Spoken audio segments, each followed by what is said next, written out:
As some of you know, I opened another vendor space, and this time it is in Irvine, California, inside Open Market OC. I make and sell journals and paper crafting things and snippet rolls and snippet clusters and I don't know, just whatever paper related thing I can think of.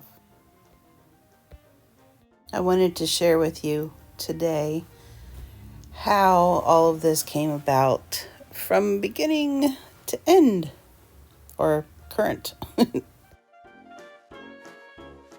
Well, here I am walking into the new space. It was a former Hobby Lobby, and the owners had all these little walls and spaces constructed, and I'm wandering around looking for my space.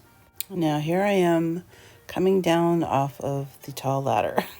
This is sped up. I am that slow because I am that sedentary. We had to spackle the space and paint it, and this is the first time my husband and I have ever spackled anything. So we are, just going at it here.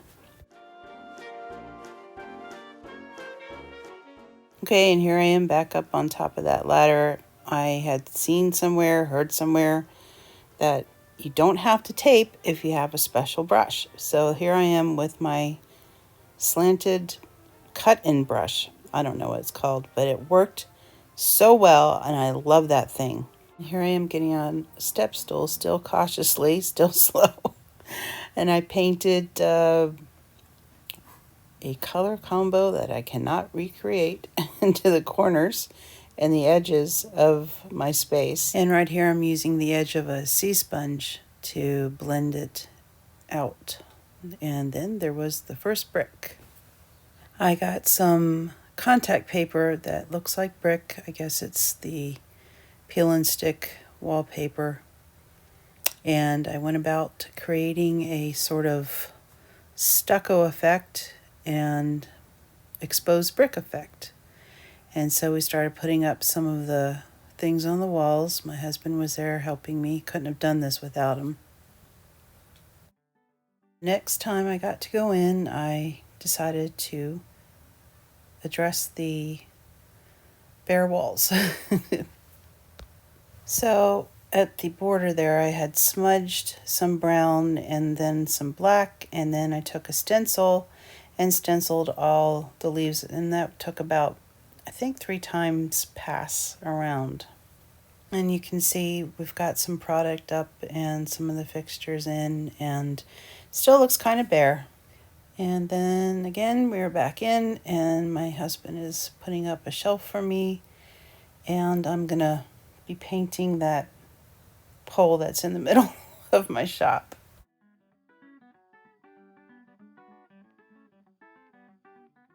And next I want to address that metal beam that goes along the top of most of the spaces.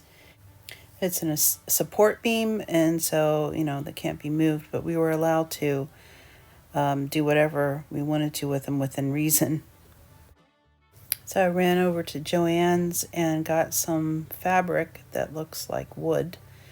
And again, I went up on the ladder and I wrapped it in strips around that beam. And then I fed the vine through the strips of fabric to hang them around the beam. Well, as a paper crafter, of course, I have a lot of paper, and I decided to punch out some butterflies, and I used double-sided tape to attach them to the wall. And for the fixtures that hold all my journals and paper crafted items, I got these bins from Amazon. They're cardboard, and then I used scrapbook paper to decorate the sides. Some of the bins I cut down on one side so I could use them sideways on the shelf. I was fairly happy with the way things were turning out, but I still felt like it needed some more warmth. So off to the thrift store we went, and lucky me, I found a rug. It was the only one left.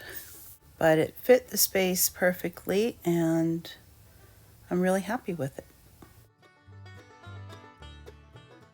I had some wallpaper left over, and so I got some poster board and I made a wall to go behind my long, tall shelf. I've added snippet rolls to, I think, used to be a, I don't know, quilt shelf maybe? And I will gladly snip you off a piece while I'm in the shop. But I also have some grab and go snippet pieces. As I've added new products into my shop for sale, I've had to get more fixtures to put the bins on. And I've moved the other fixtures around, and now I think it's turning into a very nice, warm, inviting space. So if you're in Orange County and you're in Irvine and you're at the marketplace, I'm located next door in the Open Market OC, right next to Barnes & Noble.